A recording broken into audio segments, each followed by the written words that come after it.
Rádio Bandeirantes.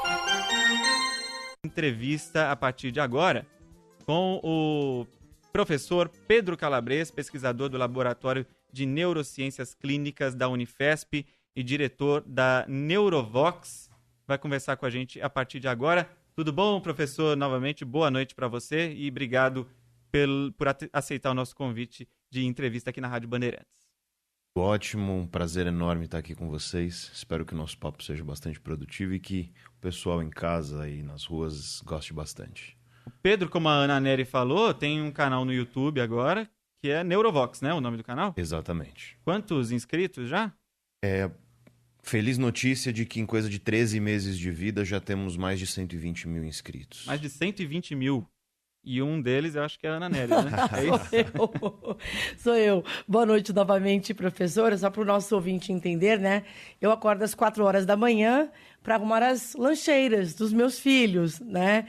E hoje, com o YouTube, enfim, com as novas mídias, fica muito mais fácil a gente procurar o conteúdo que a gente quer ouvir. Aqui na Rádio Bandeirantes a gente tem um colaborador que é o máximo, que é o professor Leandro Carnal. Sim. Nosso colaborador aqui na Rádio Colega Bandeirantes. da Casa do Saber. Exatamente. Professor. E eu conheci você através da Casa do Saber. Legal. Porque aí eu todo dia pela manhã assisti algumas palestras do professor Carnal e o YouTube vai oferecendo outros vídeos que sejam de conteúdo semelhante. E aí eu comecei a assistir os seus vídeos, né, sobre diversos assuntos. Um deles é sobre inteligência emocional. Eu havia feito um curso de inteligência emocional, aí assisti o seu vídeo.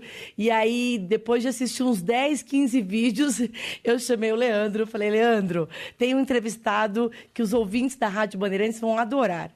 E aí eu sugeri o seu nome, ele foi pesquisar e aí fez o convite a você. Felizmente está aqui para dividir o seu conhecimento com os nossos ouvintes, viu? Prazer enorme, fico muito feliz de saber que o canal esteja atingindo tanta gente. É muito gostoso poder levar esse conhecimento que antes era tão restrito aos laboratórios e muros de universidade para os 4 cantos do nosso país. Pois é, são assuntos importantes que interessam as pessoas, né? Por isso, mais surpresa ainda pelo alcance grande. E a Ana Nery citou o Leandro Carnal, que é nosso colega aqui da Rádio Bandeirantes, tem o Luiz Felipe Pondé também, outros pensadores, Clóvis de Barros Filho, a gente vai falar daqui a pouco sobre o seu livro com ele, Mário Sérgio Cortella. Você se considera um deles, um desses pensadores? Olha, ou não? Não. Tem uma frase do Newton que eu gosto muito, e ele disse, Isaac Newton, o grande físico, ele disse: se eu enxerguei mais longe foi por estar em pé sobre os ombros de gigantes. E para mim, enquanto professor, enquanto pesquisador, todos esses caras que você falou são os gigantes sobre os ombros dos quais eu tento olhar para o mundo, para o ser humano, para a nossa natureza e para essas relações entre mente, cérebro e comportamento. Explicar para o nosso ouvinte primeiro qual que é a sua formação, né? Por que área que você atua? Minha formação é muito, muito esquisita. Eu comecei a carreira como publicitário e me frustrei muito com o mundo corporativo e decidi migrar para ciências cognitivas, ciências da mente. E fui, então, para uma jornada de pós-graduação, etc., em psicologia inicialmente. E hoje eu sou pesquisador da Escola Paulista de Medicina da Unifesp, e membro do Centro de Neuromodulação. Então, basicamente, o meu estudo é tomadas de decisão. Eu estudo as relações entre mente, cérebro e comportamento aplicado às tomadas de decisão humanas. Eu vou te perguntar, então, pelo primeiro vídeo, que foi o que mais me chamou a atenção, que é sobre a inteligência emocional. Hoje se fala muito de inteligência emocional, o que a gente observa, conhece de empresas que fazem curso, né, aos fins de semana sobre inteligência emocional. E eu confesso para você que eu fiquei um pouco decepcionada com o curso que eu fiz. Eu fui para um fim de semana saber sobre inteligência emocional. Achei que seriam diversas palestras para que você soubesse ali lidar, né, ter um equilíbrio emocional. E, na verdade, eu senti, especificamente nesse curso, que era mais uma experiência emocional do que um curso emocional. E aí, conversando com diversas pessoas, eu vi que todos os cursos são bem semelhantes a este que eu fiz.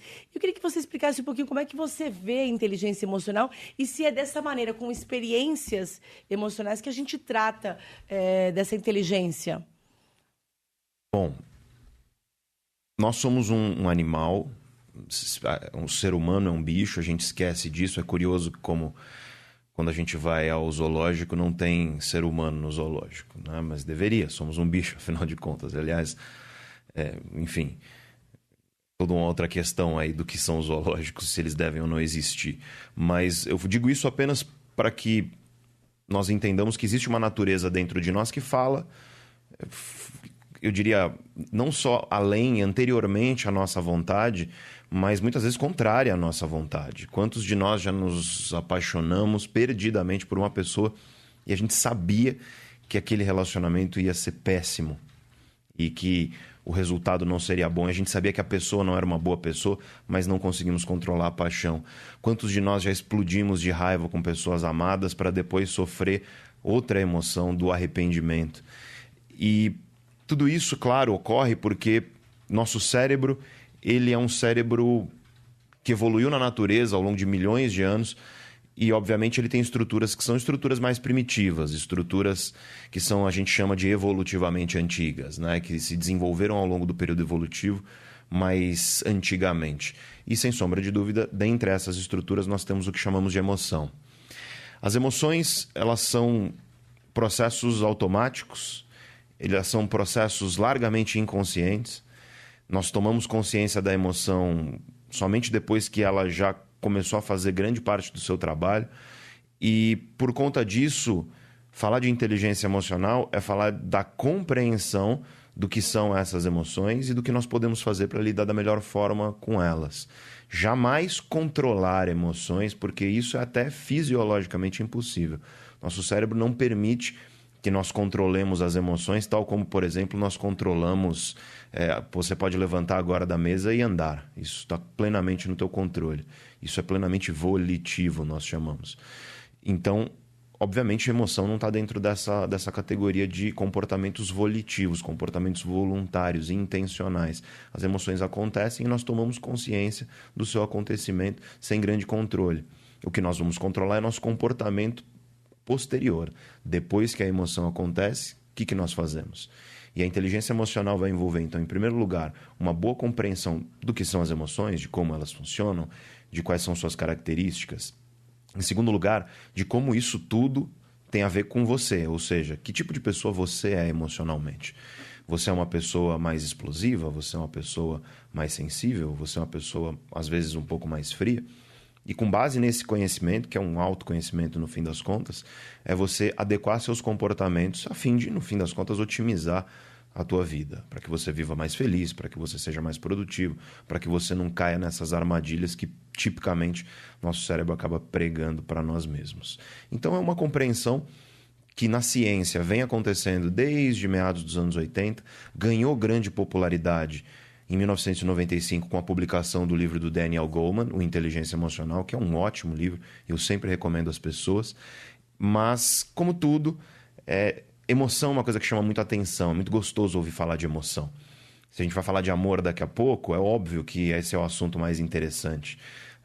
É óbvio que se você está falando, por exemplo, de política e falar, não, eu prefiro falar de política do que de amor, é porque você ama a política, talvez, né? Como diz o grande filósofo francês André Comte de Sponville.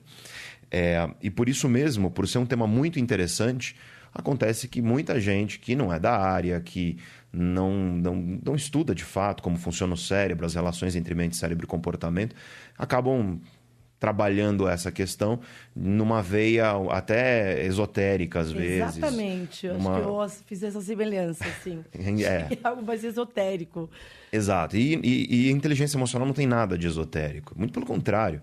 É um subcampo de uma intersecção de vários outros campos científicos, como neurociência, como psicologia, como economia comportamental, que vai estudar em grande parte o papel das emoções nas decisões econômicas, enfim. Emoção está na raiz de tudo que a gente faz. Entender isso para adequar da melhor forma a nossa vida é o que nós chamamos de inteligência emocional, grosso modo e de maneira geral. Falando da emoção que mais chama a atenção das pessoas, até vendo a quantidade de visualizações nos seus vídeos nos canais, acho que a paixão é a maior delas, né, professor? O nosso vídeo Cérebro Apaixonado, ele está com quase 500 mil visualizações, eu não vou lembrar especificamente, mas é o vídeo mais assistido, mas assim, campeão, de longe. Na própria Casa do Saber também tem um vídeo mais curto sobre o cérebro apaixonado, que também é um dos mais visualizados. E acho que é interessante, porque nós podemos falar de quaisquer outras emoções, mas a paixão, ela tem uma característica muito especial, porque ficar apaixonado é muito gostoso, é uma coisa que arrebata a gente de uma forma que eu acho particularmente muito gostosa, quando é correspondida, claro. E aí tem a outra questão de por que as pessoas se interessam tanto pelo tema. É porque muitas vezes não é correspondido, nós temos a dor de ser rejeitado por uma pessoa que amamos, nós, enfim, temos decepções amorosas e por aí vai. E aí tudo isso faz com que o interesse por esse tema seja gigante. E para mim é um prazer sempre falar disso, porque como eu disse, eu adoro estar apaixonado. Se eu pudesse ficar apaixonado o tempo inteiro, eu ficaria. Sempre sinto saudade daquelas paixões avassaladoras de quando você tem seus 17, 18 anos de idade, né? A paixão é um período momentâneo? A paixão... É um curto período?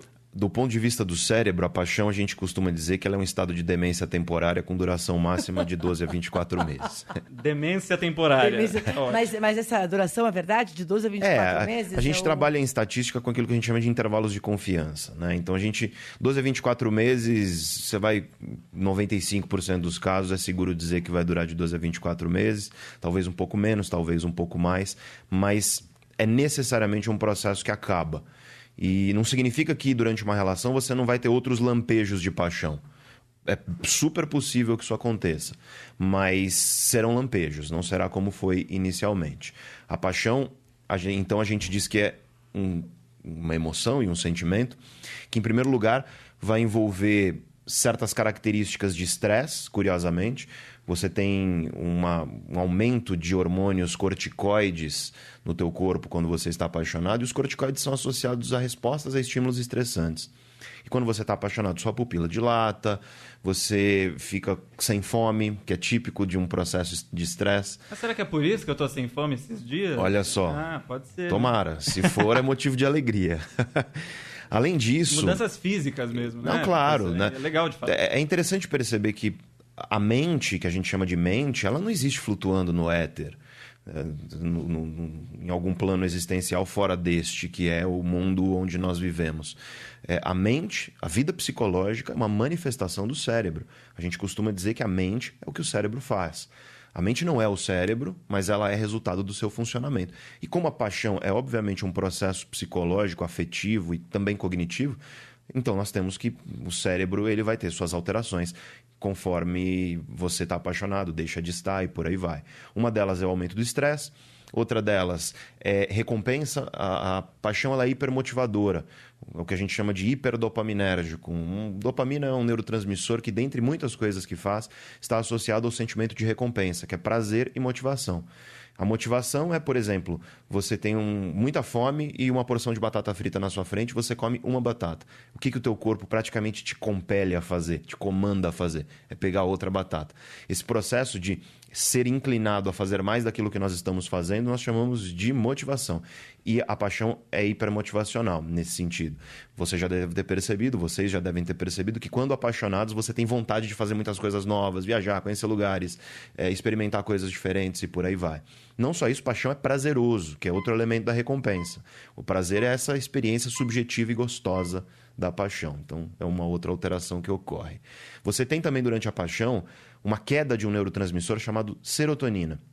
E a serotonina, ela está associada ao humor, entre muitas outras coisas, tá? Mas no processo de paixão, essa queda de serotonina faz com que a paixão ela tenha características de obsessão e de compulsão. O transtorno obsessivo-compulsivo ele é marcado por quedas de serotonina, por exemplo. E quando você está apaixonado, você também fica obsessivo e compulsivo. O que é a obsessão?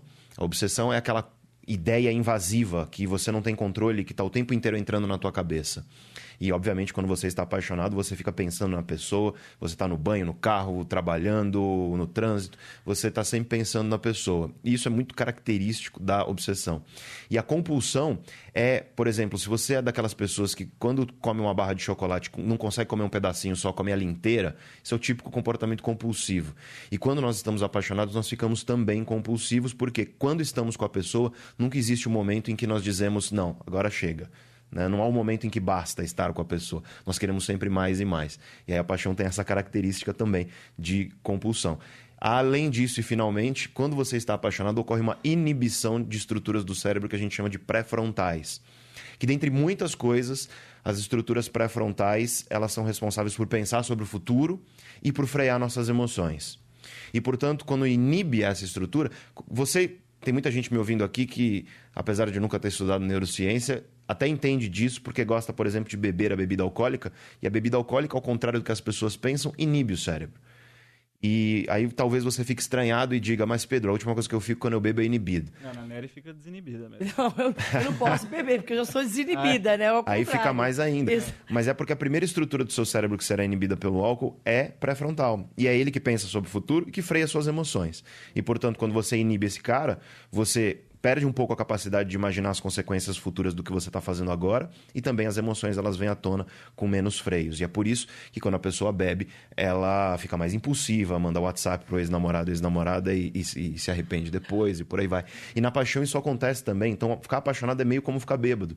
E é por isso que a gente diz que parece um estado de demência temporária. Porque nós estamos levemente dementes, incapacitados de tomar decisões de forma racional como tomaríamos se não estivéssemos apaixonados.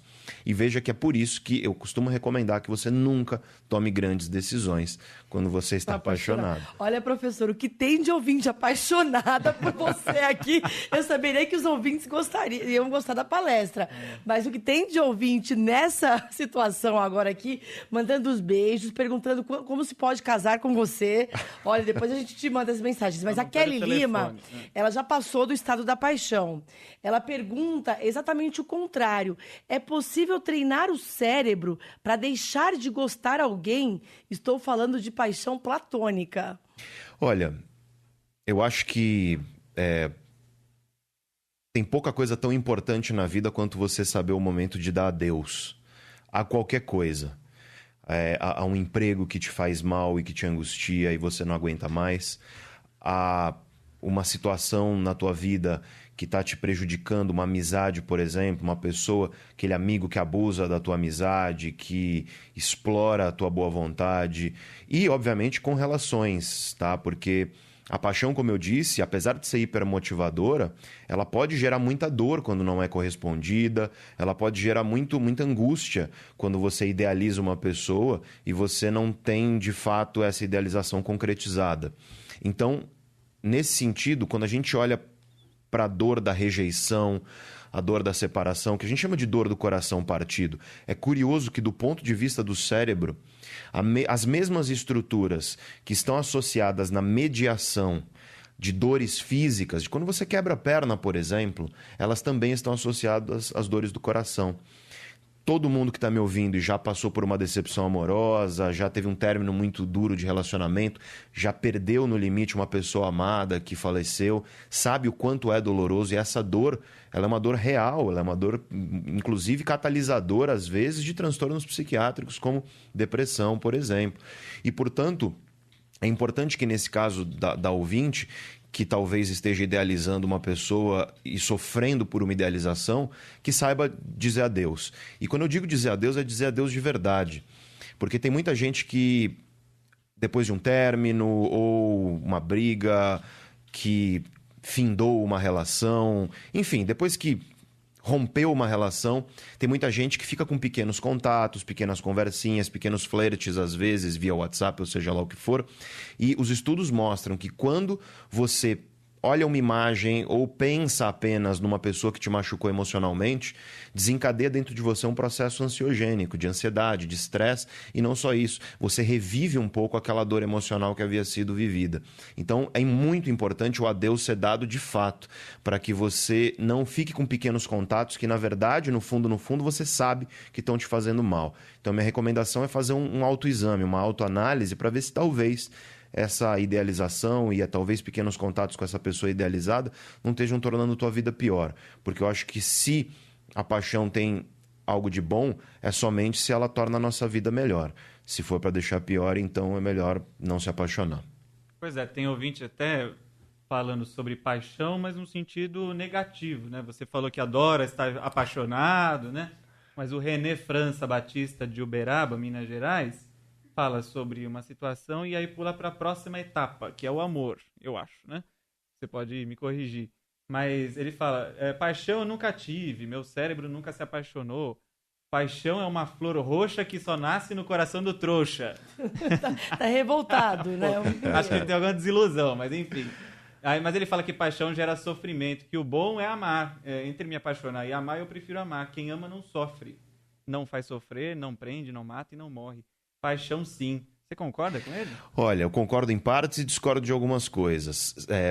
Quando a paixão geralmente é o primeiro estágio do que nós chamamos de amor, tá? Muitos ouvintes vão discordar, usar o nome amor para paixão, mas na ciência a gente chama de amor apaixonado. Em inglês é passionate love, que a gente chama, que é literalmente amor apaixonado. É uma primeira fase de alta intensidade e curta duração, com todas aquelas características que eu acabei de mencionar. A questão é que acaba. E, às vezes, a relação pode continuar ao que a gente chama de amor companheiro, que em inglês é companionate love. A tradução é literal. E o amor companheiro, ele é caracterizado por uma queda de todos aqueles hormônios, neurotransmissores, aquela enxurrada de alterações químicas, elas retornam aos níveis basais, aos níveis anteriores. Mas tem um que permanece elevado, que é a oxitocina, que estava elevado na paixão e está elevado também no amor companheiro. E a oxitocina, ela é relacionada ao apego, à conexão humana entre o casal que se fortalece conforme o tempo passa. De modo que é interessante que quando o amor companheiro ele vem a existir, o que não é sempre, é preciso deixar claro. Muitas vezes a paixão acaba e a relação acaba ali. Mas o amor companheiro, ele vai ser mais duradouro. Ele vai ter maior longo prazo. Ele vai ser algo que vai ser mais consistente, menor intensidade, porém maior consistência. Só que aí a grande questão é, quando você está apaixonado, certos neurotransmissores e neurohormônios, eles fazem com que você tenha uma ideia muito fixa da pessoa e ela seja muito especial a você. É aquela coisa de que você olha para a pessoa e ela é única. Isso é muito particular da paixão. Isso é automático. Você ser grato à relação, você se dedicar à relação, você investir sua energia na relação durante a paixão, não é mérito nenhum. É como você falar que tem orgulho de gostar de batata frita. Não faz nenhum sentido.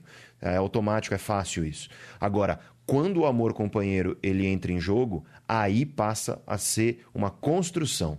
Ou seja, aí a relação passa a ser algo em que você vai ter que investir teu tempo e tua energia para que você, em gestos de gratidão consistentes, no cotidiano, faça valer a relação que está na tua frente. E esse é o grande problema. Muita gente se adapta e na adaptação começa a tratar o esposo ou a esposa como se fosse uma cadeira que vai estar sempre lá. E um belo dia a pessoa vai embora. E é nesse vazio da pessoa que vai embora que chega o pior sentimento que existe na minha visão, que é o arrependimento. Então eu concordo em grande parte aí com o nosso ouvinte que o amor companheiro, ele é muito mais consistente, muito mais duradouro, ele não é essa chama que se apaga. É sobre ele que se erguem laços de fato fortes. Mas, apesar disso, eu não vou dizer que ele é isento de dor. É óbvio que existe dor. E, na verdade, eu acho que construir um relacionamento é como qualquer outra construção de grandes coisas na vida. Não é abrir os braços para as facilidades. Muito pelo contrário, é você enfrentar as dificuldades. Se você quer construir saúde, é você dia após dia rejeitar fast food, comida que faz mal, levantar a bunda da cadeira e ir para a academia. Se você quer construir conhecimento, é você ignorar o sono, ignorar a preguiça e colocar sua bunda na cadeira e estudar bastante para adquirir conhecimento. Se você quer uma carreira bacana, é você suar dia após dia para construir uma carreira. E não poderia ser diferente nas relações. O amor companheiro, ele é uma construção ativa e não uma chama passiva, passageira, como é a paixão. Nesse sentido, eu acredito que as pessoas muitas vezes casam pelo motivo errado. Porque muita gente casa porque está apaixonado. E como eu disse, a paixão é passageira. E qualquer coisa que é erguida sobre um sentimento tão fugaz, certamente está fadada a ter problemas no futuro. Professor, eu queria passar do amor e da paixão para um outro sentimento que eu acho que impede as pessoas de concretizarem diversos sonhos, sejam eles na vida pessoal, na vida profissional, que é o medo. Né? Eu acho que o medo é algo que proíbe, faz com que a gente se proíba de atingir as metas. Como lidar com os medos? Enfrentá-los? De que maneira? Olha, o medo ele é um sentimento e uma emoção absolutamente naturais. A gente tem que entender isso. Tá? É muito prudente para o nosso cérebro que quando tenha um leão ou um tubarão na nossa frente, a gente tenha medo. É muito prudente que se tiver um assaltante com uma arma na sua cara, você tenha medo. Isso é útil do ponto de vista da nossa sobrevivência e até da nossa saúde, da manutenção da nossa vida. O problema é que muitas pessoas se paralisam pelo medo. E aí elas podem, inclusive, entrar em quadros de transtornos realmente, como a ansiedade, onde o medo está bastante envolvido no processo de ansiedade. Né? Pare para pensar que a ansiedade ela é uma espécie de medo de uma potencial coisa ruim que vai acontecer no futuro.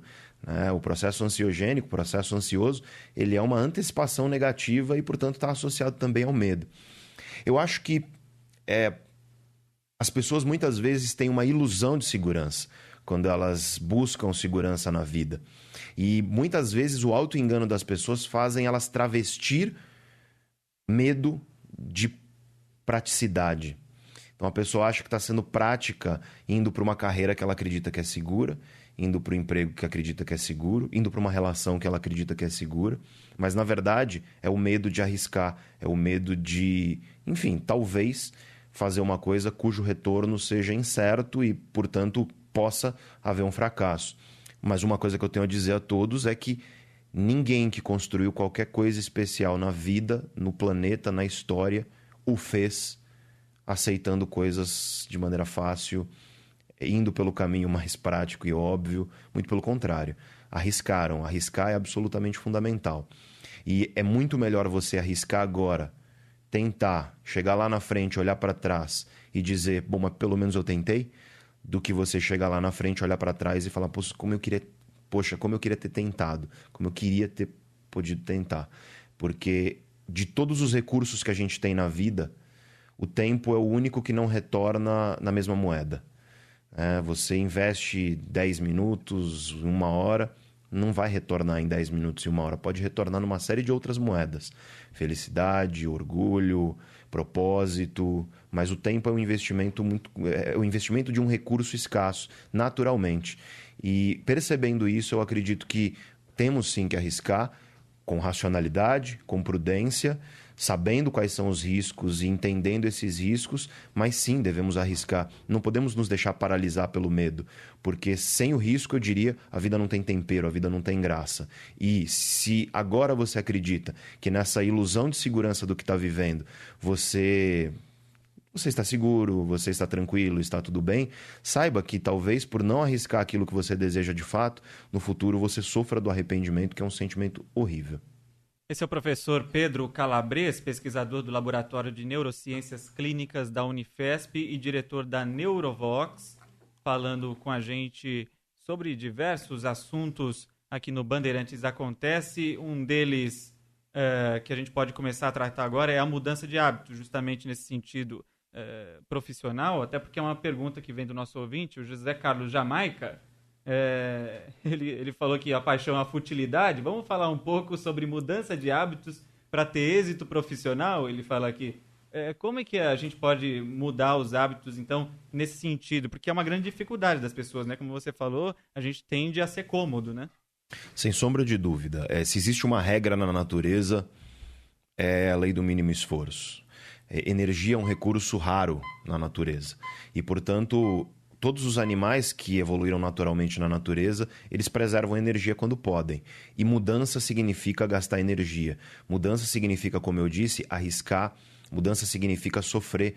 Não há grande mudança na vida que não seja um pouco sofrida, que não tenha um pouco de dor. É natural.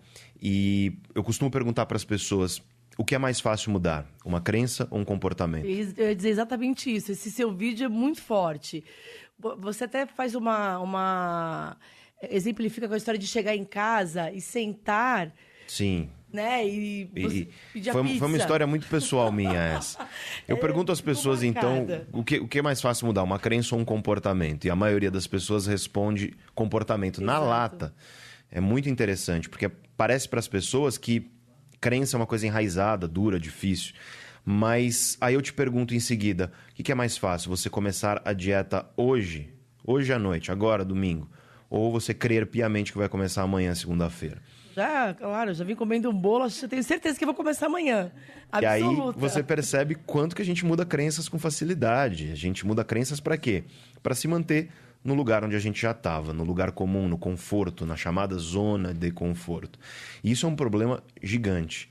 E mudar comportamento significa levantar dessa zona de conforto e sair dela. E esse exemplo que eu dou em palestras e cursos é um exemplo muito pessoal. Eu estava com uma alimentação muito ruim, moro em São Paulo, trabalho bastante, gosto muito do que faço, sou apaixonado pelo meu trabalho. E chegava em casa muito tarde, 11 horas da noite, deitava no sofá, primeira coisa que fazia, tirava o paletó, pendurava na cadeira e deitava no sofá, ligava a TV e aí vinha aquela fome enorme, né? A adrenalina baixa, o cansaço sobe e aí vem a fome. Aí eu fazia o quê? Puxava o celular, pedia uma pizza e fazia aquela tradicional comportamento de comer 5 pedaços à noite e 3 de manhã. Tava fazendo isso 3, 4 vezes por semana, às vezes 5 vezes por semana, e comecei a engordar, comecei a me sentir mal, comecei a ficar ruim da saúde e pensei, preciso mudar isso.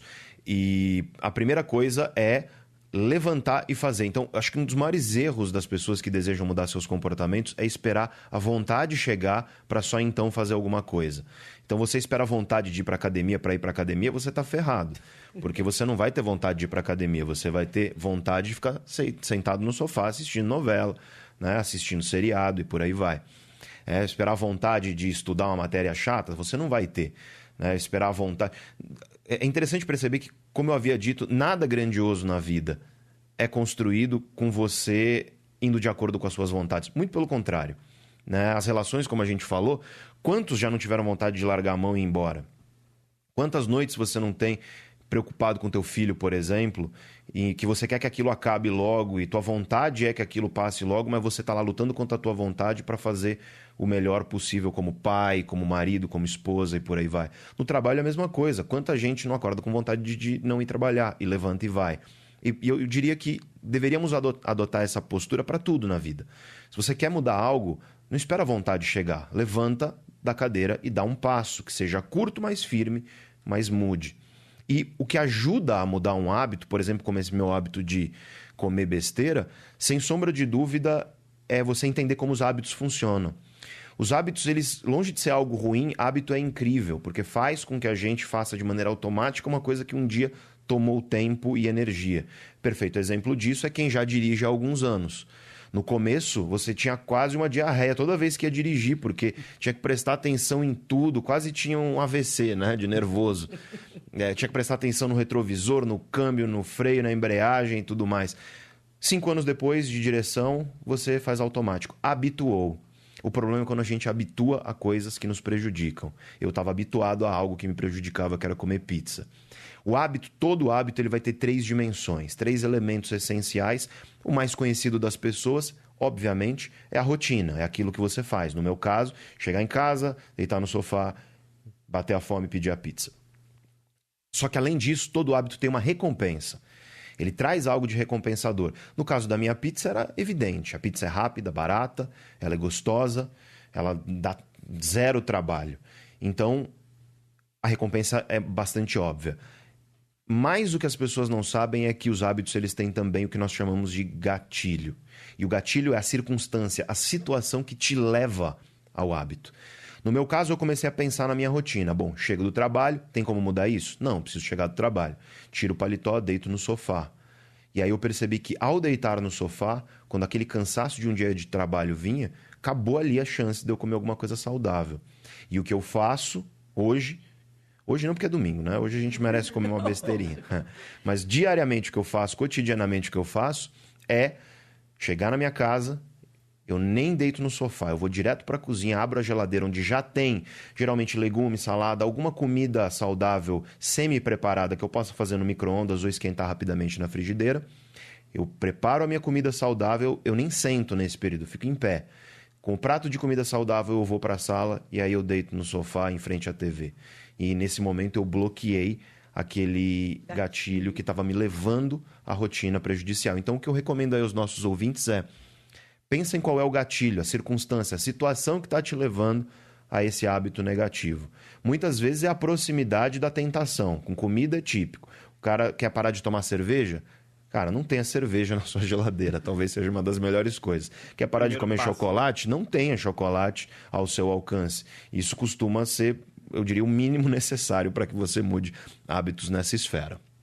Olha, tem muitos ouvintes participando da nossa entrevista, tanto no WhatsApp, aqui o 11 99904 8756, quanto pelo Facebook. A gente está transmitindo essa entrevista também pelo Facebook, por vídeo. Então você pode ver a nossa entrevista, professor Pedro Calabres, a Ana Nery aqui no nosso estúdio também, eu, Leandro Gouveia. Obrigado, viu, pela participação de todos por aqui. A gente vai continuar. Cita rapidamente alguns ouvintes que estão participando aí pelo Facebook. Vamos lá, Cíntia, Vinícius, Marinho, a Tabata, a Silma, a Kerly, Rodrigo, a Isa, a Conceição, a Ana Meneghetti, a Adriana, a Sunshine, Ana Paula Greiner, Carolina Amaral, Evaldo. Aí a gente não vai conseguir terminar a quantidade de ouvintes que está aqui participando e mandando mensagens. A doutora Marta Geller tá assistindo a gente aqui. Ai, que preguiça, mais fácil ser Macunaíma, ela fala aqui. O Vinícius Ferreira, ele escreve o seguinte: fale um pouco, por favor, do seu livro com o professor Clóvis de Barros Filho. Daqui a pouco. Daqui a pouco, depois do intervalo comercial. Corta tá o gatilho? Gatilho. Corta o gatilho, tá bom? A gente vai fazer uma pausa agora e você continua participando da nossa entrevista com o professor Pedro Calabres, que é pesquisador do Laboratório de Neurociências Clínicas da Unifesp, diretor da Neurovox. Tem o canal dele no YouTube. Se você quiser já procurar, vai lá, Neurovox, no YouTube. Já assiste algumas palestras depois da nossa entrevista, é claro, né? Espero o Bandeirantes Acontece terminar. E aí você fica por dentro também de todos os conteúdos do professor no YouTube e também na Casa do Saber, né? Tem o canal Sim, da o canal da Casa do Saber, um canal muito especial, não só vídeos meus, mas de diversos colegas incríveis, professores das mais diversas áreas. Então, se você gosta, tem vídeos sobre arte, filosofia, psicologia, psicanálise, enfim, muita coisa bacana. Muito bem. Agora são 9h23. Bandeirantes Acontece. Aqui, o seu domingo continua vivo. Bandeirantes Acontece. Continua vivo aqui no Bandeirantes Acontece, às 9h24, neste domingo, 8 de outubro. A gente conversa hoje aqui no nosso fim de domingo da Rádio Bandeirantes com o professor Pedro Calabres, que é pesquisador do Laboratório de Neurociências Clínicas da Unifesp e diretor da Neurovox. Deixa eu registrar algumas participações de ouvintes por aqui pelo WhatsApp. O Valentim de Ponta Grossa, no Paraná, dando parabéns pelo programa, por passar cultura aos ouvintes, por educar e informar. Também o Arthur Santucci, de Limeira. O Jair de Penápolis, sobre o tema anterior. Ixi, tô ferrado, tô apaixonado, ele fala aqui. O Jair de Penápolis, no interior de São Paulo. O Pierre de Santos, adorando também a entrevista. O Marcos de Paripiranga, na Bahia. Concordo com cada palavra do professor. O Fernando de Santos. Quem é esse aqui? O Roberto, ouvinte diário da rádio, ouvindo em Matão, elogiando muito também o programa aqui na Rádio Bandeirantes. Tem ouvinte pedindo para repetir o nome do entrevistado, é o professor Pedro Calabres. Tem mais pessoas. Bom, a gente vai registrar mais participação de ouvintes, mas como eu prometi, a gente vai falar sobre o livro do professor Pedro Calabres, escrito em parceria com o professor Clóvis de Barros Filho, que é outra celebridade atual, intelectual celebridade, né? Uma nova categoria dos últimos tempos. O livro é o Em Busca de Nós Mesmos, né, professor? Isso mesmo. Eu e o Clóvis, além de colegas, além de já termos trabalhado juntos, somos muito amigos. Ele é uma pessoa queridíssima minha. Ontem a gente teve o primeiro lançamento do livro, foi muito gostoso, tinha bastante gente. Foi aqui em São Paulo mesmo? Aqui em São Paulo, na Casa do Saber. A gente vai ter o lançamento do livro agora, terça-feira, em Porto Alegre. Então, aos amigos gaúchos, terça-feira, no Teatro do SESI, eu e o Clóvis estaremos lá para uma palestra e depois uma noite de autógrafos. E o pessoal de Olinda, Recife, região, eu estarei lá no dia 24 de outubro. Será uma palestra minha, depois uma palestra do grande Mário Sérgio Cortella e depois mais uma noite de autógrafos dos livros do Cortella e do meu livro com o Clóvis, Em Busca de Nós Mesmos. O livro É um diálogo, então quando você ler, você verá exatamente quando eu falo, quando o Clóvis fala. E pela própria natureza da nossa formação, o que a gente tentou trazer nesse livro é um passeio pelo pensamento humano e mostrando aos leitores o quanto que, longe de dois campos distintos, separados e diferentes, a filosofia e as ciências atuais, elas dialogam e muito, elas são muito complementares. Eu acho que, eu costumo dizer que a filosofia sem a ciência é um barco furado, que vai afundar porque não se sustenta, precisa da ciência para que faça afirmações coerentes com a realidade. Porém, a ciência sem a filosofia é um barco à deriva, sem rumo. E a filosofia, nesse sentido, ela tem um lugar muito especial no meu coração. E Clóvis me ligou em novembro do ano passado e falou, bora escrever um livro juntos, e o resultado está aí. Estamos, graças a Deus, estamos entre os mais vendidos do Brasil de não ficção desde a pré-venda. E eu convido aí os leitores, se interessam por essas relações entre mente, cérebro e comportamento, e se gostam de um diálogo entre filosofia e ciências, como as ciências da mente, por exemplo, convido que confiram aí o nosso livro. Foi um prazer gigante escrever. É um livro que ele foi escrito numa linguagem dialogada, porque é literalmente um bate-papo. Então, é um livro de leitura, eu diria, bastante acessível. Não é um livro feito para especialistas, muito pelo contrário. Tanto o meu trabalho quanto o do Clóvis é um trabalho de democratização do conhecimento. E eu acredito que nós subestimamos muito o brasileiro. Isso é muito perigoso. Porque quando eu fui criar o meu canal do YouTube, eu disse para as pessoas que eu queria um canal com vídeos longos, falando sobre ciência, filosofia, etc. Todo mundo falou que não ia dar certo, que as pessoas querem diversão, vídeos curtos. E aí estamos aí com mais de 120 mil inscritos em pouco mais de um ano de existência. O canal cresce de forma, eu diria, muito, muito feliz. Para mim é uma experiência muito feliz ver o canal crescendo tanto. A mesma coisa em relação ao nosso livro. Eu acho que o nosso povo brasileiro ele tem sede por conhecimento. O que professores deveriam fazer é fugir um pouco do jargão, fugir um pouco da linguagem fechada. É muito ruim quando o conhecimento científico, filosófico, ele fica preso dentro dos muros de universidades e de laboratórios. Eu acho que se eu tenho uma missão na minha vida, ela é levar para o maior número possível de pessoas conhecimento, fazer com que as pessoas tenham a substância para que possam pensar melhor a respeito de si próprias e da própria vida. E nesse sentido, tenho sido muito feliz nessa missão, pela divulgação que meus trabalhos têm na internet, pelo livro agora que, enfim, está aí entre os mais vendidos, e continuarei esse trabalho porque eu acho que não podemos subestimar o brasileiro. O brasileiro quer sim conhecimento. Tá? É muito ruim quando a gente acha que o brasileiro só consome besteira, só consome bobagem, conteúdos, enfim, sem qualidade. Não é, porque não oferecemos a ele coisas melhores. Então é óbvio que quando o cardápio só oferece coisa ruim, só haverá coisa ruim no consumo. E acho que o sucesso de professores hoje em dia, Clóvis é um exemplo disso, né? Falamos do Leandro Carnal, o próprio Mário Sérgio Cortella também, e a visibilidade que esses professores têm, o carinho que eles têm no coração dos brasileiros, para mim é fantástico, porque significa que professores, ou seja, pessoas cuja responsabilidade e trabalho é transmitir conhecimento, estão tendo hoje um status que é um status de celebridade, são célebres de fato, né? No sentido literal da palavra. E acredito então, resumidamente, que todos nós estamos nessa busca, essa busca por nós mesmos. Que é o título do livro. Exatamente. O livro se chama Em Busca de Nós Mesmos, porque todos nós, seres humanos, estamos nessa busca, desde do berço da história humana, desde as raízes do pensamento ocidental na filosofia grega, estamos nessa busca. A ciência hoje tentando nos auxiliar nessa busca. E o livro ele também é uma busca minha e do Clóvis, por nós mesmos enquanto seres humanos, como todos os outros. E eu costumo dizer que nós estamos vivendo no século do autoconhecimento. Nunca foi tão grande a demanda por conhecimentos a respeito de nós mesmos.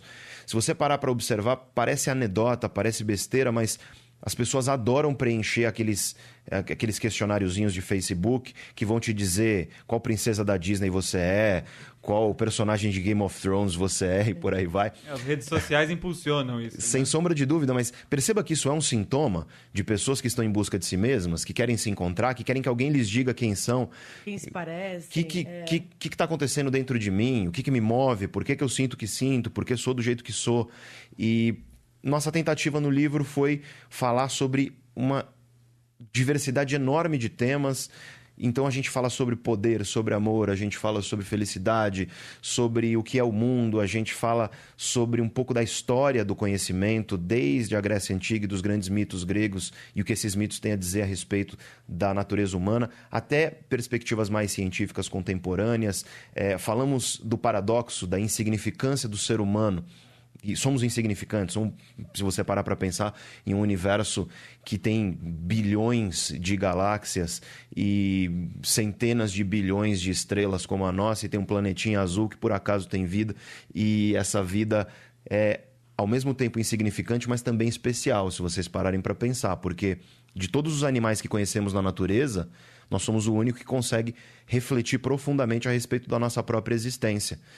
Chimpanzés que são muito inteligentes ou golfinhos, eles não fazem isso que a gente está fazendo aqui. Esse bate-papo aqui sobre natureza humana, sobre comportamento. Bem, né? Senão eu estaria assustado. Concorrência, nós somos os únicos. Também. Isso é muito especial. E eu diria que usar a nossa inteligência para pensar sobre como a gente pode viver melhor é ser humano com H maiúsculo. É você aproveitar aquilo que a natureza te deu da melhor forma possível, porque tem muita gente que vive como gado. Tem muita gente que vai sendo tocado até o eventual metafórico matadouro da vida. Mas acho que o meu trabalho enquanto professor e a intenção do nosso livro é fazer as pessoas despertarem para entender que quanto mais você usa a tua inteligência para compreender melhor a tua própria vida, a tua relação com as outras pessoas, teu lugar no mundo, mais você está sendo humano de verdade, mais você está usando aquilo que te diferencia de todos os outros animais da natureza, que é essa capacidade de refletir a respeito da nossa própria vida. Olha, a gente está no Facebook ao vivo, viu? Você pode aqui acompanhar a entrevista com o professor Pedro Calabres, aqui pela página da Rádio Bandeirantes. O Teru, ele diz o seguinte: o professor estava falando sobre a força de vontade para estudar, ir para academia, comer menos. E aí vem aquela pergunta de não só do Teru, mas de milhares de ouvintes aqui da Rádio Bandeirantes. E para parar de fumar? Ele pergunta, tem envolvimento de dependência química, como que se faz isso? Olha, é muito complexo, porque o vício do cigarro ele é um dos mais difíceis que existem de largar. Algumas pessoas precisam de ajuda profissional, precisam de um bom psiquiatra, precisam, às vezes, de terapia para conseguir se livrar do vício. Algumas conseguem por força de vontade, tá? Algumas coisas são boas e auxiliam. Se você pratica atividade física regularmente, a probabilidade de você fumar vai ser menor. Você vai ter menos vontade de fumar. Porque lembra do neurotransmissor que eu falei lá da paixão, a dopamina, dopaminérgico, certo? Então o cigarro ele tem isso, ele é recompensador. Só que quando você vai para a academia, quando você ocupa teu cérebro com outras coisas que são recompensadoras e que enxurram teu corpo de hormônios, neurotransmissores, substâncias químicas que te deixam mais relaxado, que te dão uma sensação de prazer, de motivação, você diminui um pouco a tua probabilidade de fumar. Então a primeira coisa que eu digo é pratica atividade física, até porque, independentemente de você fumar ou não, não há nada mais importante para a saúde do seu corpo em geral e do seu cérebro em específico do que a atividade física. Hoje a gente sabe que a melhor coisa, por exemplo, para prevenir doença de Alzheimer é atividade física regular. Aqui as pessoas acham que o cérebro ele pertence a uma esfera que não é o corpo, né? Muito pelo contrário. O cérebro é parte do corpo, assim como o dedão e o fígado. Então essa é uma primeira coisa que eu diria. Uma alimentação saudável também ajuda. Porque a podreira, vamos falar assim, a podreira do se alimentar mal, do você tá dormindo mal, você tá com hábitos pouco saudáveis. Hábitos pouco saudáveis, um puxa o outro. Isso é um fato. Então, quanto mais você está com a tua vida redonda nas questões de saúde básicas, como atividade física regular, sono de qualidade, evitar, obviamente, na medida do possível, apesar de ser muito difícil, o estresse, a alimentação saudável, a probabilidade de você fumar, ela diminui. É claro que vai ter de haver um esforço da sua parte. Eu costumo recomendar para toda mudança uma estratégia que as pessoas nem acreditam às vezes que funciona, mas funciona muito, que é o que a gente chama de estratégias se então. É if, then, em inglês. Se então. É muito simples. Comece agora na sua cabeça a estabelecer um se então. Se eu sentir vontade de fumar, eu então vou comer uma fruta. Por exemplo, tá? Se eu sentir vontade de fumar, eu vou comer uma fruta. E repete isso dentro da tua cabeça. Continua repetindo. Todos nós temos uma voz dentro de nós. A gente fala dentro da nossa cabeça. O pensamento é muito linguístico, né? A gente literalmente fala dentro da nossa cabeça, tanto que muita gente agora talvez esteja pensando, é mesmo, ponto de exclamação.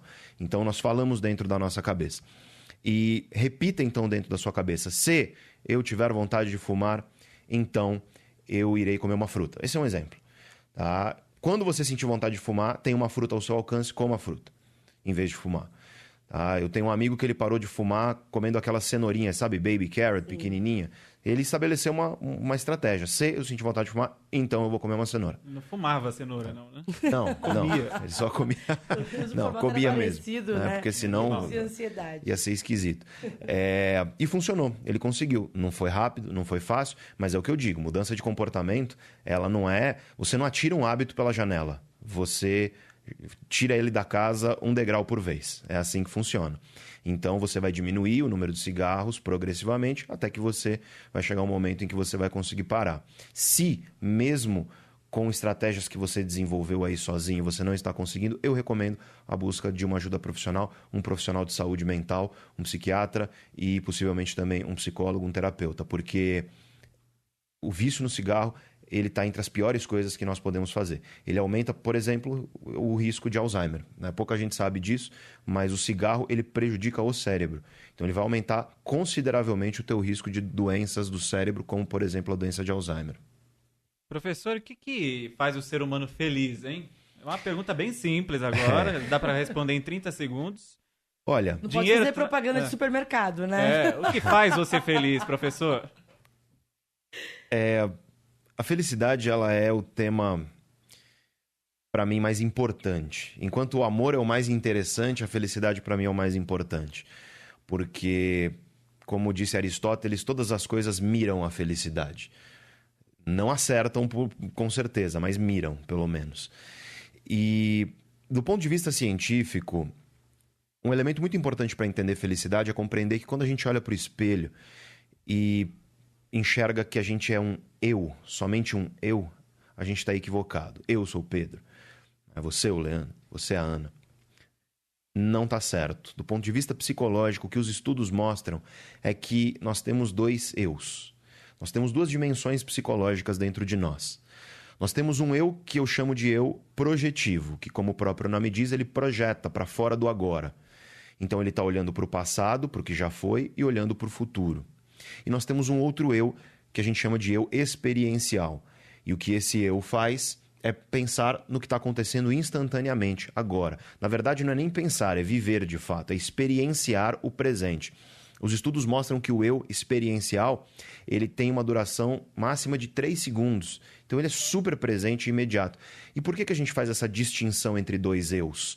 Porque eles são diferentes e o que faz os dois eus felizes ou tristes é diferente. E o que faz o nosso eu projetivo, esse que olha para fora do agora, para o passado e para o futuro feliz? Pare para perceber que, por estar olhando para o passado e para o futuro, esse eu projetivo ele está contando histórias. Olhar para o passado é contar uma história do que nós acreditamos que já foi. Olhar para o futuro nada mais é do que contar uma história do que nós acreditamos que virá a ser. E o que torna essas histórias valiosas, ou seja, o que torna o eu projetivo feliz, são histórias de valor. E, portanto, é olhar para o passado e enxergar conquistas de valor e olhar para o futuro e enxergar metas e objetivos de valor. Perceba, então, que aquela ideia de viva somente um instante, viva cada instante como se fosse o último, é uma ideia equivocada.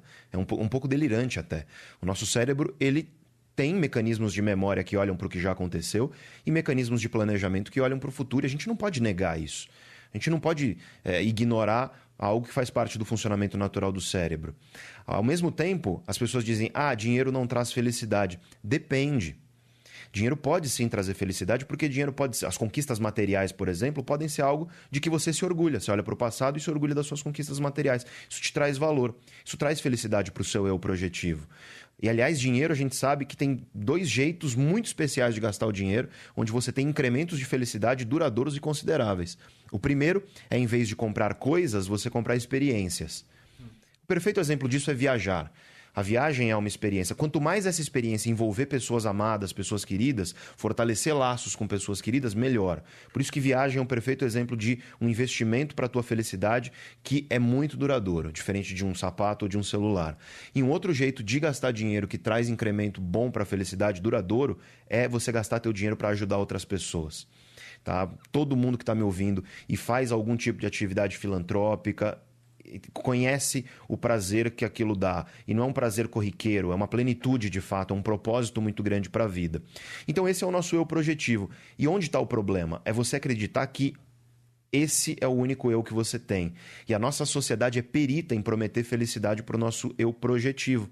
Desde que você nasceu, te prometeram possíveis metas e objetivos do futuro para que se tornem eventuais conquistas do passado.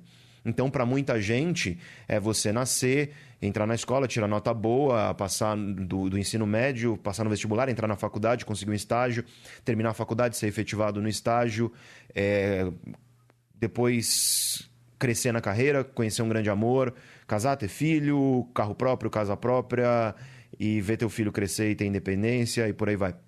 E percebe que eu estou descrevendo o que vai acontecendo na vida de uma pessoa mais ou menos até os 40, 50 anos de idade. Não é à toa, então, que praticamente todos os estudos, com algumas exceções apenas, mostram que a curva de satisfação geral com a vida das pessoas, da juventude até a morte, é uma curva em U, onde você vai, na adolescência, estar com uma satisfação grande em relação à sua vida, isso vai caindo, caindo, caindo, chega ao ponto mais baixo entre os 40 e 50 anos de idade, volta a subir, de modo que um idoso tende a ter uma satisfação com a vida muito maior do que um cara de 30, 40, 50 anos de idade. Por quê? Porque nós esquecemos do nosso eu experiencial. A gente vive de maneira projetiva. O cara, quando tem 18 anos de idade, ele tem o mundo inteiro para conquistar. Ele tem muitas coisas a conquistar, muitas metas e objetivos. Só que conforme o tempo vai passando, e não importa se é uma pessoa que é muito pobre e que vive em condições mais simples, se é uma pessoa que é milionária, o que vai mudar é o tipo de objetivo que te colocam quando você nasce. Mas ainda assim, você nasceu, te colocaram um monte de objetivos para você perseguir. Conforme você vai envelhecendo, você vai conquistando tudo isso. E conforme você vai conquistando, vai ocorrendo o processo de adaptação. Nós nos adaptamos a praticamente tudo. Isso é muito bom porque nós somos muito fortes. Por exemplo, as dores do coração partido. Quem está me ouvindo já sentiu aquela dor que parece que vai morrer, né? E não morreu a você vivo aí. Tá? Saltitante. Não morreu. Sobrevivemos às dores porque nos adaptamos a quase tudo. O ser humano é muito resiliente. No entanto, a adaptação ocorre para os dois lados. Ela também ocorre para as coisas positivas. Aqueles meus ouvintes agora que estão na faculdade ou que já passaram pela faculdade devem lembrar que quando viram que passaram no vestibular, ficaram radiantes. Ficaram muito felizes. 6 meses depois você já queria que acabasse. Uhum.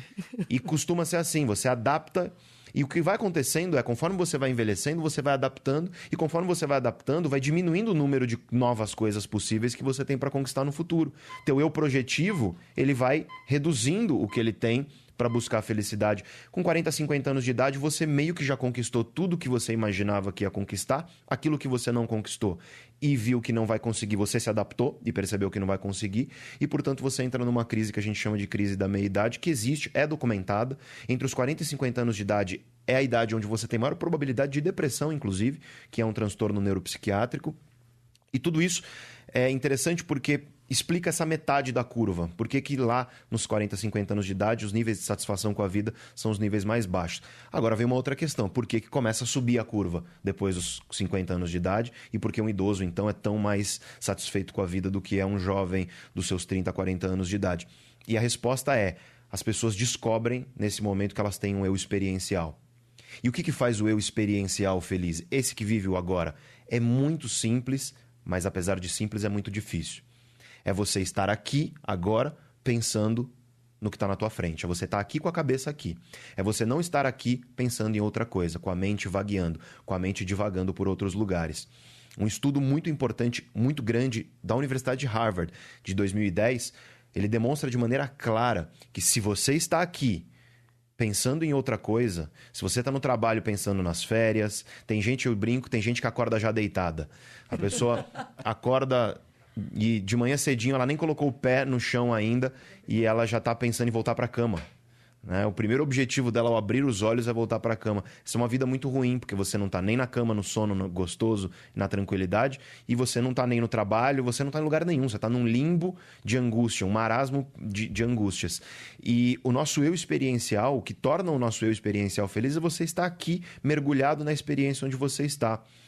E resumidamente, então, a felicidade ela é esse equilíbrio entre olhar para o passado e se orgulhar daquilo que você conquistou, olhar para o futuro e ter objetivos e metas de valor, mas também de saborear o presente enquanto ele acontece, de saborear o que está acontecendo enquanto está acontecendo. E a minha intenção como professor, sempre que eu vou falar sobre felicidade para as pessoas, é tentar levar para as pessoas essa noção, para que você não espere essa crise chegar, para que você já comece a saborear as coisas que estão acontecendo enquanto estão acontecendo. Porque tudo que acontece tem sempre um lado que você pode saborear e aproveitar, mesmo às vezes as angústias, que seja um aprendizado, que seja algo que vai te permitir estar mais forte amanhã e lutar melhor. Então, a felicidade, do ponto de vista científico, é esse equilíbrio. E, na verdade, eu diria, tudo que a ciência vem mostrando, na verdade, é reforçar que equilíbrio é muito importante. Equilíbrio é essencial. Tá? Se você bebe água demais, você tem problemas.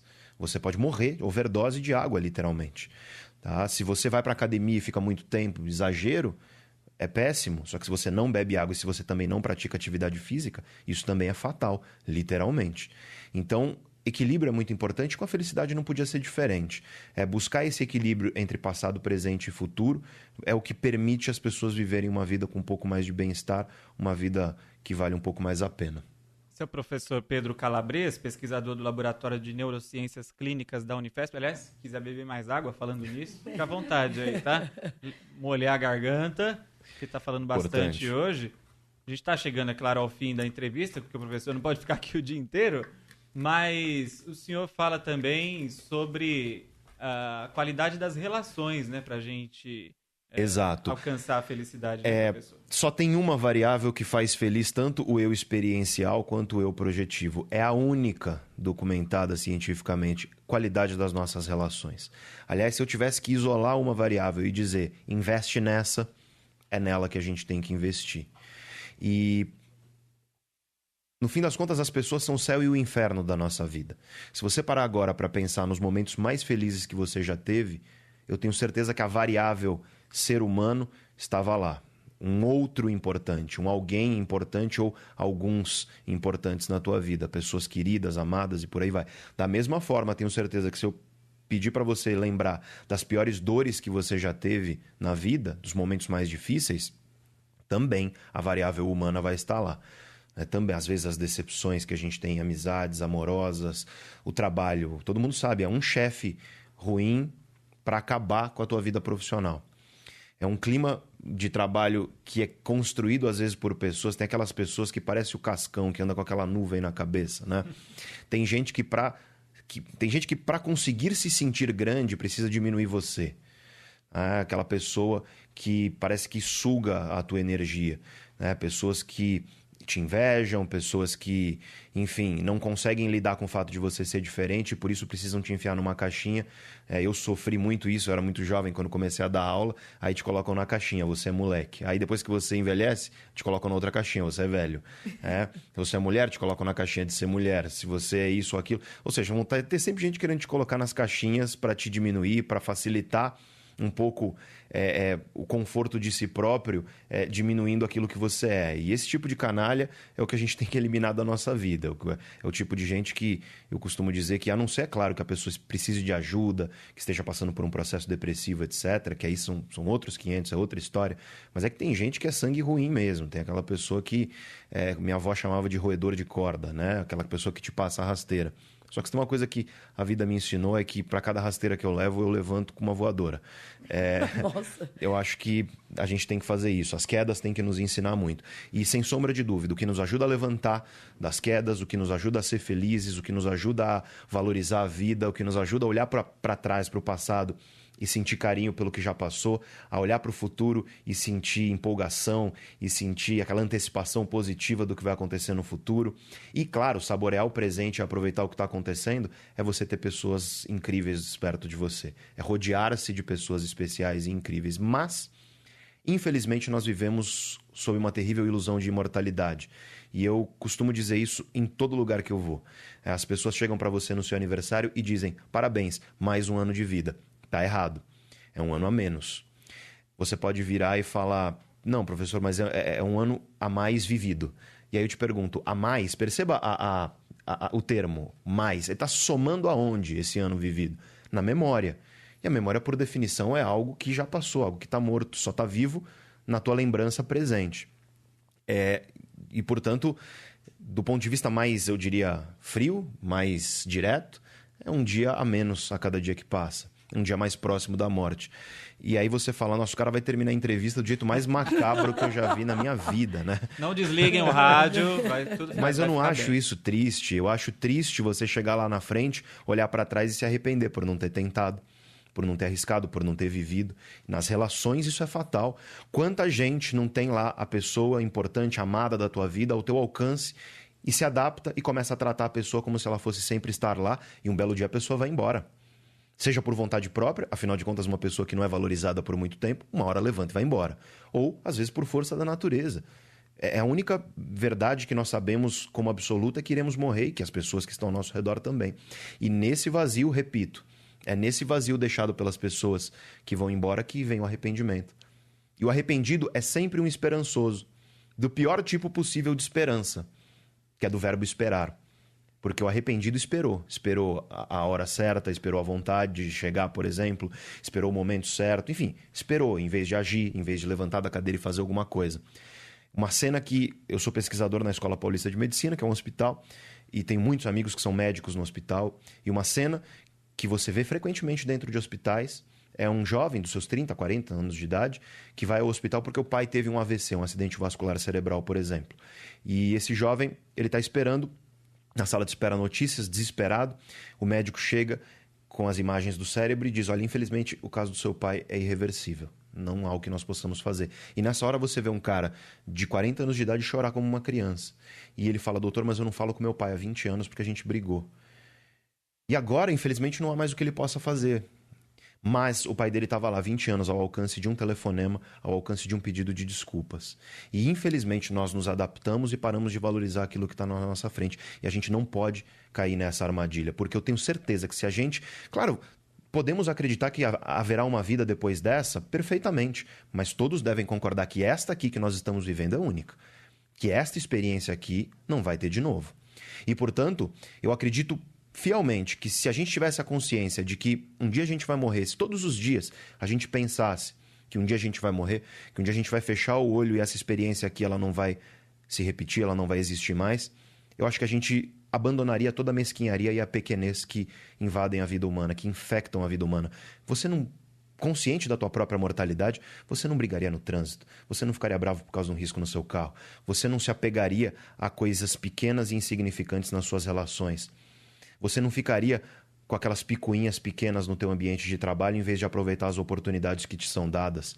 E com essa consciência eu acredito que a gente talvez vivesse mais pleno, a gente vivesse aproveitando o que a vida tem para nos trazer e sem sombra de dúvida, nós estaríamos valorizando muito mais aquilo que é o bem mais precioso que nós temos, que são as relações, que são as pessoas importantes da nossa vida. E, portanto, eu digo para todos que estão me ouvindo, não deixa tuas relações para amanhã.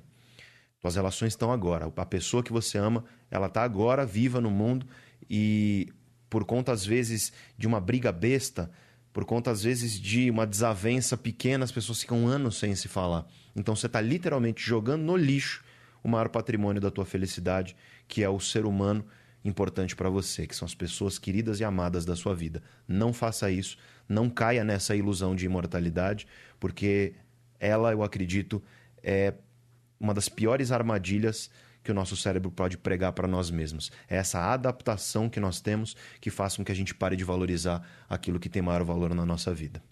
Olha, a gente está chegando ao fim da entrevista. Eu quero registrar a participação de alguns ouvintes por aqui. Mandar um abraço para a Elizabeth, de São Paulo. Excelente entrevista. Esse professor é ótimo.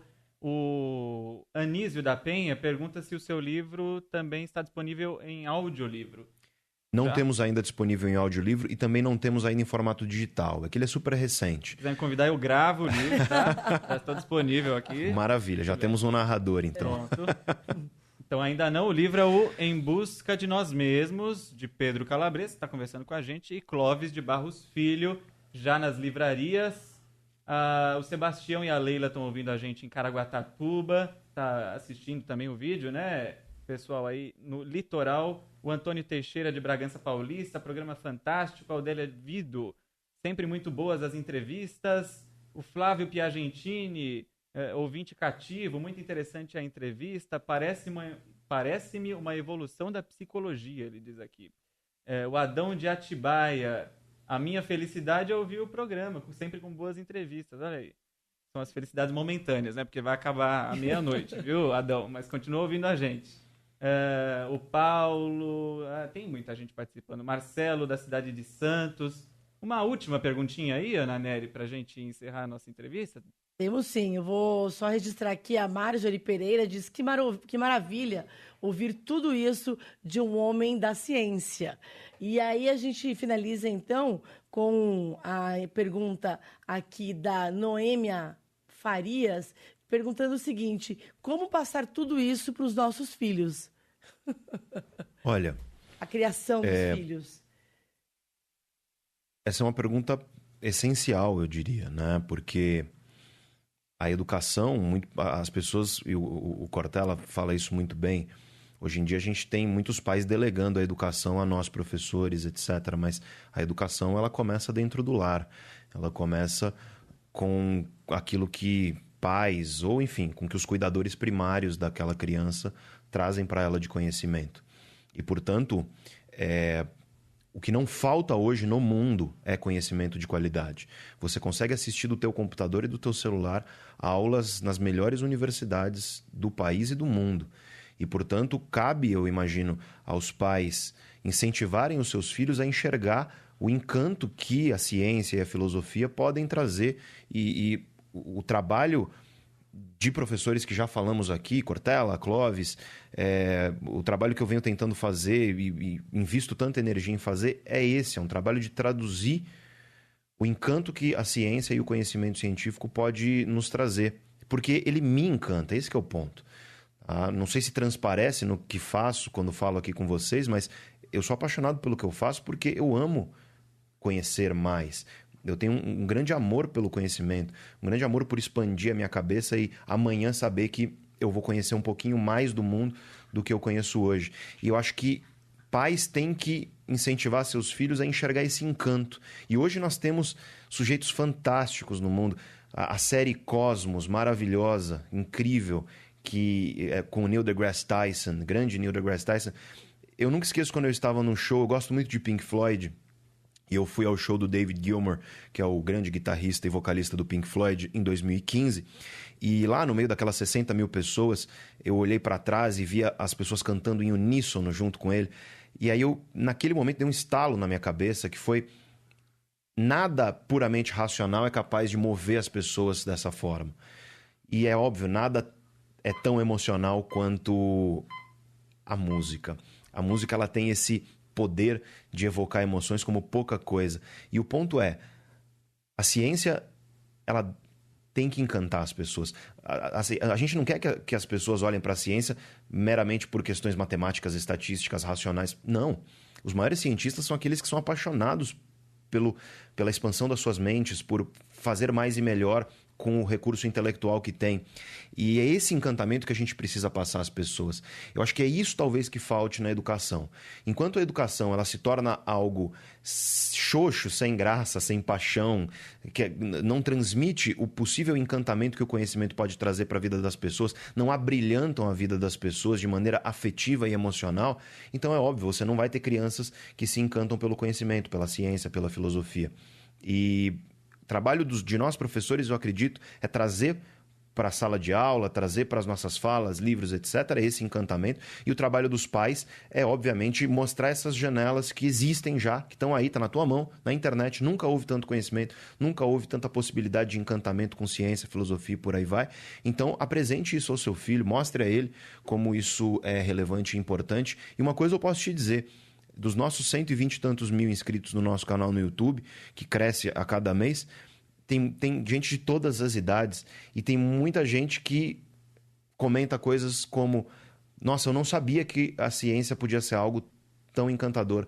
Eu não sabia que a ciência podia ser algo tão relacionado à minha vida, de fato, aquilo que eu faço no cotidiano. Então, que todos que estão me ouvindo saibam, pode ser sim. E, na verdade, a jornada mais fantástica da ciência é essa jornada em busca de nós mesmos. Muito bem. Professor Pedro Calabres, pesquisador do Laboratório de Neurociências Clínicas da Unifesp, Universidade Federal de São Paulo, diretor da Neurovox. Nosso ouvinte que quiser conhecer mais o senhor, então, e aprender mais, pode comprar, é claro, o livro, né? Em Busca de Nós Mesmos, escrito em parceria com o professor Clóvis de Barros Filho. Por onde mais o nosso ouvinte pode passear aí para te encontrar? Bom, primariamente o canal do YouTube, Neurovox, youtube.com/neurovox. As pessoas que querem acompanhar um pouco cursos, por onde eu vou estar, onde vai haver palestras, etc., podem me acompanhar no Facebook. Me seguem lá pelo Facebook, onde eu publico uma série de questões, às vezes cotidianas, às vezes a respeito da minha agenda, e no Instagram também. Eu estou por lá sempre publicando novidades. É um prazer gigantesco estar aqui com vocês. Queria agradecer por essa oportunidade. Foi um papo delicioso, foi bem gostoso poder levar essas ideias para ainda mais gente. E eu espero vê-los, é claro, em outras oportunidades futuras. Muito bom. Quero agradecer muito, viu, a sua participação. Ana Nery, obrigado também. Você viu, né? Minha pauta rendeu, né? Sugeri a pauta, olha... Os ouvintes adoraram, viu? Só pra gente finalizar com o Delton Santos, diz que momento de vibração positiva. Pessoa certa no dia certo, no local certo e com pensamento certo. Professor, muito obrigada. E Leandro, seu programa cada vez melhor. Pronto. Obrigado, hein? Agradeço imensamente a todo mundo que ouviu a gente. E um abraço a todos e a vocês também. Valeu. Tem lançamento de livro, então, em outras cidades. Lembrando, né? Porto Alegre, Amigos Gaúchos, agora, no dia 10 de outubro, terça-feira, às 20 horas, no Teatro do SESI, estaremos eu e Clóvis para uma palestra e depois sessão de autógrafos. Ao comprar o ingresso, você ganha o livro. Então, o livro é um brinde que nós damos a todos que comprarem os ingressos. Já está bem cheio, mas se você correr lá, você consegue o seu ingresso. E também estaremos eu e Mário Sérgio Cortella, 24 de outubro, lá em Olinda. Então, o pessoal de Recife, Olinda, região, serão muito bem-vindos aí para a gente bater um papo, uma palestra minha, uma palestra do Cortella e logo depois também uma sessão de autógrafos. Qual que é o site, então? O site, aí você me pegou, porque é um pouco mais complicado. São dois sites diferentes, mas se você me procurar no Facebook ou no Instagram... pedrocalabres.com.br. Isso, certo? No meu site pessoal tem pedrocalabres.com.br. Calabres com Z. Calabres com Z, exatamente. pedrocalabres.com.br/livro. Muito bem. E lá vai ter os links para os lançamentos. Valeu, professor Pedro Calabres, pesquisador do Laboratório de Neurociências Clínicas da Unifesp, diretor da Neurovox. Boa semana para você. Um grande abraço. Uma ótima semana a todos. Obrigado. Valeu, Ana Nery. Obrigada, Até a semana, hein? Até a semana. Um abraço. Tchau, tchau. Nossos ouvintes, a gente volta daqui a pouco, tá bom? Bandeirantes Acontece.